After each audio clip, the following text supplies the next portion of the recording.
La primera lectura de este domingo de tiempo ordinario realmente es una lectura del Adviento. Ese texto de Isaías donde habla del regreso de los hebreos después de 100 años de exilio y esclavitud en Babilonia. Eso lo leemos en el Adviento y creo que incluso lo leemos 2 veces. Es una de las lecturas del domingo de Adviento y se repite durante una de las lecturas de las misas entre semanas. Yo cuando lo leí decía, esto sabe a puro Adviento. Es el anuncio de Isaías donde en un momento de la historia va a haber una profunda transformación. Él profetiza eso al pueblo hebreo, que va a salir pronto de regreso a casa después de 100 años en Babilonia. Regresarán, por supuesto, los descendientes, por los que se fueron, no van a regresar, murieron en Babilonia. Y presenta a Dios como el autor y como la fuente de esta acción liberadora sobre el pueblo hebreo. Isaías es uno de los profetas que utiliza muchísimo la geografía y utiliza la creación para crear un efecto, y habla incluso de la transformación del desierto y del páramo en vergeles, en lagos, en estanques, en agua. El cambio va a ser tan profundo que hasta la misma creación va a sentir esa acción de Dios sobre el pueblo. Quienes van caminando por el desierto de vuelta a casa son los pobres, son los exiliados, esclavos en Babilonia. Dios va por delante abriendo caminos, Dios va a la cabeza de esta multitud que regresa por el desierto de vuelta a Jerusalén. Se conoce la historia judía como el segundo éxodo, siendo el primero de Egipto. 550 años antes de Cristo ocurrirá un segundo éxodo, que es este del cual habla hoy Isaías, el regreso a casa. Dios va por delante y el pueblo va danzando. Es un regreso lleno de júbilo, un regreso lleno de alegría y de gratitud por la acción de Dios sobre este pueblo en el cual Dios va a la cabeza. Movemos al Evangelio, siglos mucho después de esta primera lectura, y aparece Jesús en el Nuevo Testamento como aquel que va a cumplir plenamente las profecías de Isaías, donde ya va a ser no solamente una liberación física, un regreso a una casa física, a un lugar concreto. Jesús va a ir mucho más profundo y va a ser aquel que va a liberar al pueblo desde adentro, desde sus cadenas, sus sorderas, y por eso aparece hoy sanando a un tartamudo, donde Jesús incluso llega a soltarle la lengua y abrirle los oídos y le da un grito y le dice, ábrete, ábrete, Efetá. Son lecturas que comienzan también con una llamada de Isaías al pueblo. Le dice 3 cosas muy importantes y se las dice a gritos. El texto dice que Isaías alzó la voz y le gritaba. La primera, tengan fuerza, sean fuertes. La segunda es, no tengan miedo. Y la tercera es, aquí está su Dios, quien viene a salvarnos. 3 llamadas de Isaías al pueblo hebreo que empieza su camino de regreso a casa atravesando el desierto. Que sean fuertes, que no tengan miedo y que Dios está con ellos abriendo senderos. Es una imagen bellísima de Dios. Un Dios que va por delante de tu vida y de la mía abriendo camino. Un Dios que va en el paso transformando el camino. El desierto se convierte en vergel, en estanques de aguas, en oasis. Es un Dios que abre los ojos de los ciegos, que abre los oídos de los sordos, que suelta la lengua del mudo, y un Dios que hace que incluso el cojo salte como una gacela. La imagen de Dios caminando por delante del pueblo es una imagen bíblica que se repite muchísimo. Dios abre caminos. Y es un Dios que abre caminos siempre, incluso aunque el camino a veces nos parezca bien oscuro y bien doloroso, incluso cuando ni siquiera podemos saber a dónde vamos, La fe del creyente, con toda su fuerza, confía que aunque no sepa por dónde va, aunque la oscuridad sea muy grande, aunque el dolor sea muy profundo, Dios va por delante abriendo caminos. Es una imagen que, como dije, se repite muchísimo en las Escrituras. No lo percibimos, no lo llegamos a ver claramente, pero el corazón se atreve a confiar de que Dios va por delante abriendo camino. No sé si alguna vez en tu vida has sentido esa presencia de Dios que, mirando marcha atrás, tú puedes decir, wow, Dios iba por delante, abriendo un sendero. No lo veía en ese momento, no lo entendía en ese momento, pero cuando miro hacia atrás el camino andado, inmediatamente tú y yo decimos, pues sí, Dios iba abriendo un sendero en mi caminar. No sé si alguna vez has sentido esa presencia profunda, calmada, tranquila, de un Dios que te va sanando y nos va sanando a todos.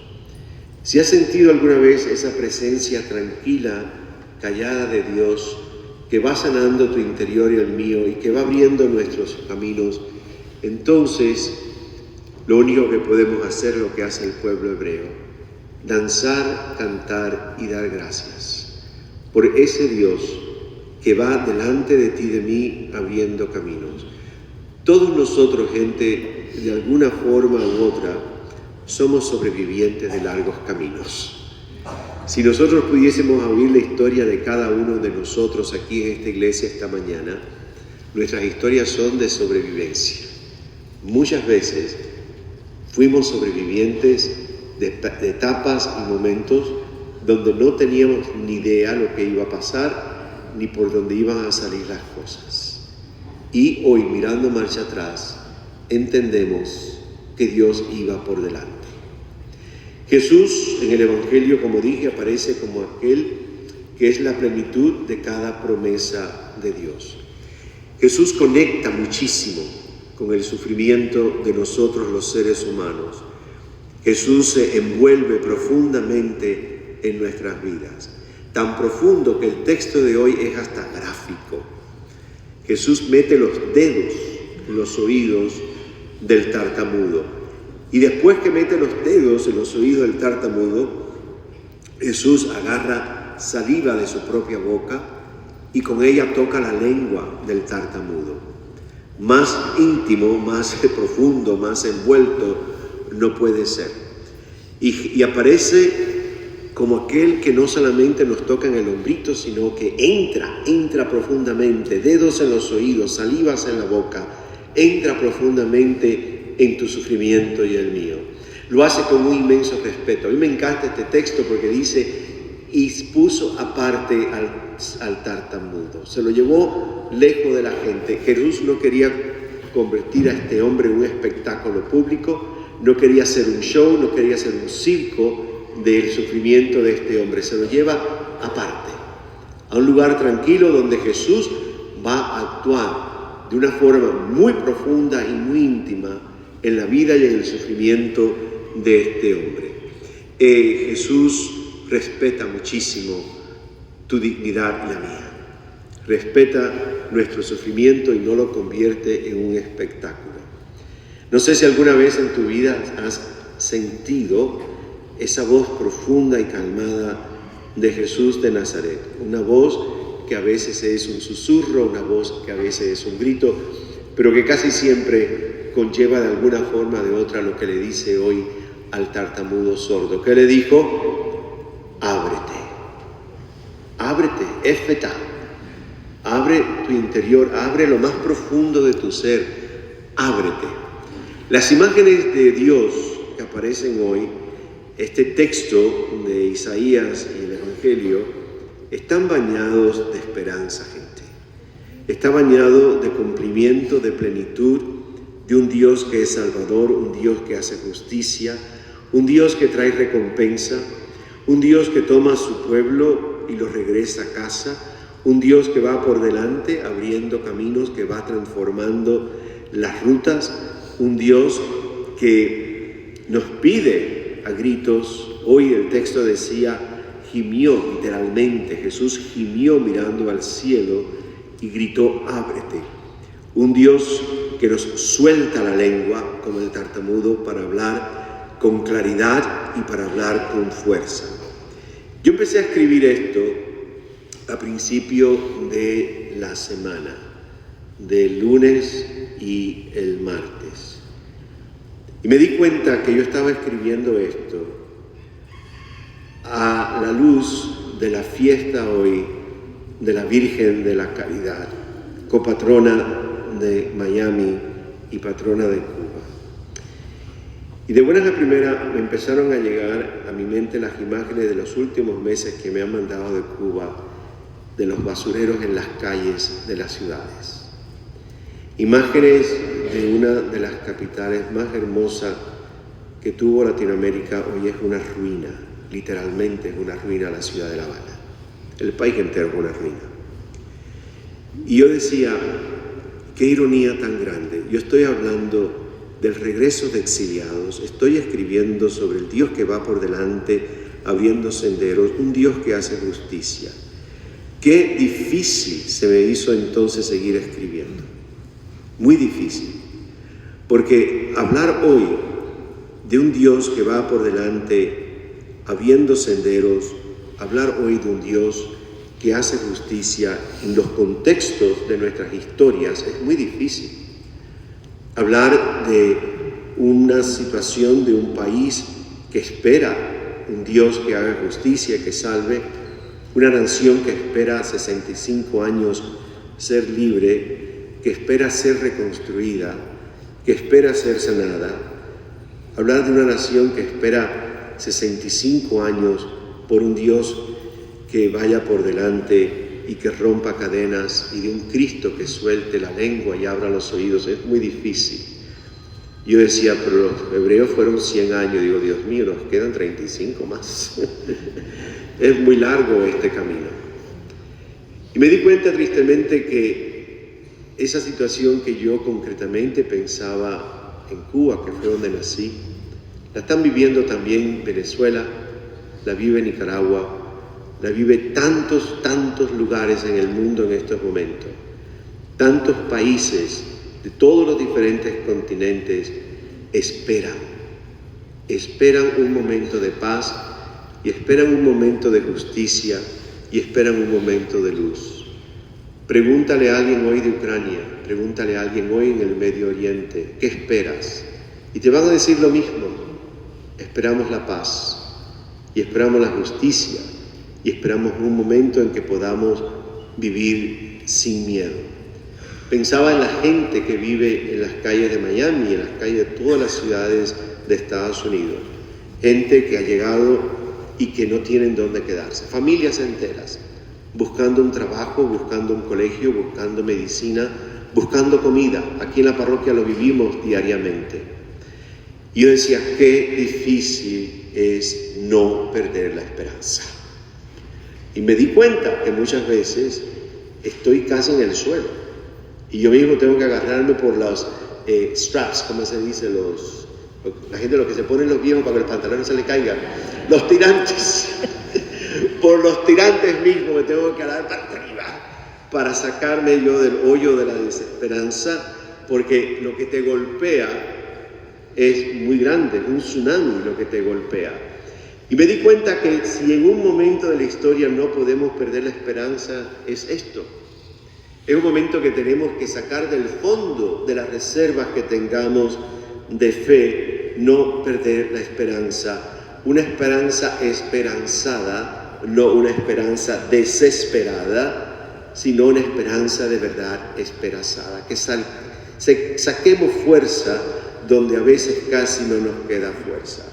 Y buscar la transformación profunda del corazón humano para que entonces las instituciones puedan cambiar. No se cambia nada si el corazón humano no empieza a cambiar primero.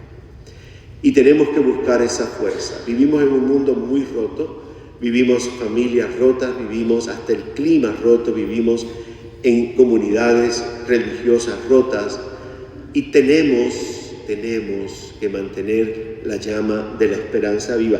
Yo anoche decía, al final de la misa, lo incluyo ahora, ¿cómo no perder la esperanza? Y en un momento durante la misa yo escuché que me dijeron, siga haciendo el bien, porque una persona sin esperanza deja de hacer el bien. Una persona que vive sin esperanza, ¿para qué quiere vivir? Y para colmo, ¿para qué quiere vivir haciendo el bien? Se amarga y se convierte en una persona profundamente destructora. Y yo oí que me dijeron así, no, sigue sembrando el bien. Yo tengo una amiga en la parroquia que me dice todo el tiempo, lo que tú y yo esperamos nunca lo vamos a ver. Y yo le dije una vez, las Escrituras nos dicen que somos sembradores, pero no somos cosechadores. Por lo tanto, hay que seguir sembrando para que alguien después pueda recoger. Si dejamos de hacer el bien, gente, está todo perdido. Y si dejamos de hacer el bien, perderemos entonces por completo la capacidad de esperar. Así que hoy, a los pies de la imagen de la Virgen de la Caridad, yo te invito a que coloques delante de ella todas tus esperanzas, todas tus luchas, todos tus sueños, todas tus súplicas, todas tus lágrimas, todos tus sacrificios. Yo anoche en la misa daba gracias en silencio por el sacrificio de mis padres y de mis abuelos, el sacrificio de muchos de los antepasados de nosotros, que gracias al sufrimiento y a los sacrificios de ellos, tú y yo estamos donde estamos hoy.